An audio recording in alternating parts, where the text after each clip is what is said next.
Oke kawan-kawan, assalamualaikum warahmatullahi wabarakatuh. Masih ketemu lagi dengan channel 1000. Kali ini saya bersama dengan tim dari Wavcomindo akan menge-share bagaimana proses pemasangan sebuah antena penerima atau penangkap sinyal WiFi jarak jauh. Ini merupakan solusi bagi kalian yang daerahnya belum memiliki jaringan Telkom Speedy atau IndiHome ya, sehingga sulit untuk mendapatkan akses internet yang bagus. Ini semua alatnya sedang dipersiapkan. Secara umum, alat yang perlu dipersiapkan untuk bisa menangkap jaringan sinyal WiFi jarak jauh diantaranya yang pertama, kita harus mempersiapkan sebuah perangkat keras sebagai penerima sinyal WiFi-nya. Bisa juga disebut dengan access point ya, tapi ini dijadikan sebagai klien atau penerima WiFi, yang nantinya alat ini akan dipasang di atas tiang pipa antena ya. Untuk mengakses sinyal WiFi dari access point yang berada di tower BTS-nya, di sini kami menggunakan Cambium Network ePMP Force 180 dengan frekuensi 5 GHz, memiliki kekuatan antena sampai 16 dBi, dilengkapi dengan port gigabit Ethernet ya, sehingga hasilnya akan lebih maksimal. Jika point to point, ini bisa sampai 32 km ya jaraknya dalam kondisi loss. Dalam pembelian akses point Cambium ini sudah mendapatkan sebuah PoE seperti ini. PoE ini sebagai power supply ya, pemberi daya listrik DC ke akses point melalui kabel UTP atau kabel LAN, sehingga akses point itu bisa on atau aktif nantinya. Jadi satu kabel yang terhubung dengan akses point selain sebagai pengantar data ke router, juga sebagai pengantar arus listrik dari PoE ya. Kemudian yang kedua yang harus kita persiapkan adalah sebuah router. Di sini kami menggunakan router gigabit dari D-Link DIR1253 AC1200 dengan 4 antena dual band, bisa di 2,4 GHz, bisa juga di 5 GHz. Kemudian yang ketiga yang harus kita persiapkan adalah kabel UTP atau kabel LAN ya, RJ45. Setiap ujung kabelnya kita pasang konektor RJ45 ya dengan tang crimping. Untuk panjang disesuaikan dengan jarak dari akses point klien menuju ke router yang nantinya akan dipasang di dalam rumah ya. Siapkan saja panjang kabel LAN-nya sekitar 30 meteran. Gunakan kabel LAN dengan kualitas yang bagus ya, karena kalau jelek itu akan sangat berpengaruh terhadap koneksi internet tentunya. Untuk proses pemasangannya, yang pertama kita siapkan 2 buah pipa galvanis. Untuk bagian atas ukuran 1 inch sebagai pipa kecil, dan bagian bawahnya ukuran 1/1/4 inch sebagai pipa besarnya. Dari kedua pipa ini nantinya kita akan gabungkan, nanti total tingginya sekitar 11 meteran ya. Tandai dengan isolasi pada pipa kecil sekitar 1 meter dari ujung bawah. Ini sebagai titik acuan penyambungan kedua pipanya ya.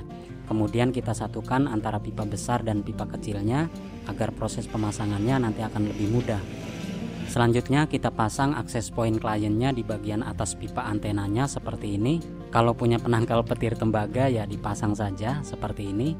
Ini di ujung pipa yang runcing sudah dipasang penangkal petirnya. Ya lumayanlah daripada nggak dipakai ya. Ini tadinya memang bekas pipa antena TV ini. Selanjutnya kita hubungkan kabel LAN ke akses point yang dipasang di pipa antena ya. Ini sudah terpasang kabelnya. Selanjutnya kita pasang kawat spanner. Nah untuk kawat spanner ini dipasang sekitar 2 meter dari ujung atas pipa kecil.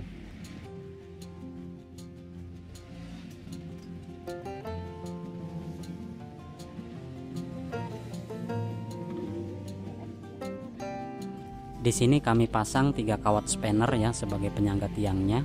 Diikatkan dengan kuat ke pipanya. Jangan lupa dipasang pengunci kawat spannernya agar tidak melorot ke bawah ya. Kalau di sini pipanya ini sudah dilas ya dengan baut kecil, jadi tinggal diikat saja. Kalau tidak ada pengaitnya maka kita perlu klem pipa ya untuk mengunci kawatnya ini.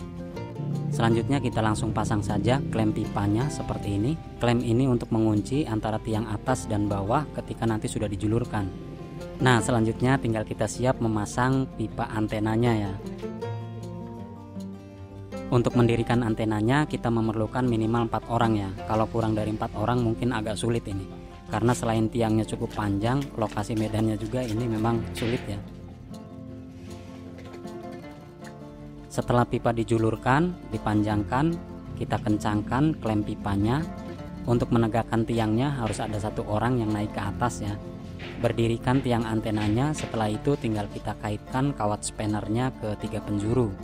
Selanjutnya tinggal kita putar arah akses point klien agar benar-benar mengarah ke akses point di tower BTS atau pemancar sinyal Wi-Fi-nya ya.